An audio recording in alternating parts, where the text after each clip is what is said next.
बसेर मैले लेखेको कोडहरु तपाईले आफैसँग लेख्नुस् अनि यसरी सिक्दै जानुहुन्छ ल।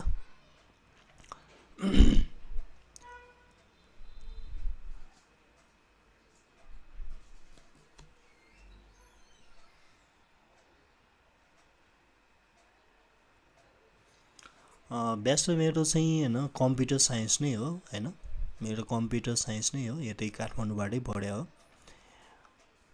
अनि धेरै अगाडि हामीले पढेका थियौं। अहिले बीएससी सीएसआईटी भन्ने सब्जेक्ट नै हो।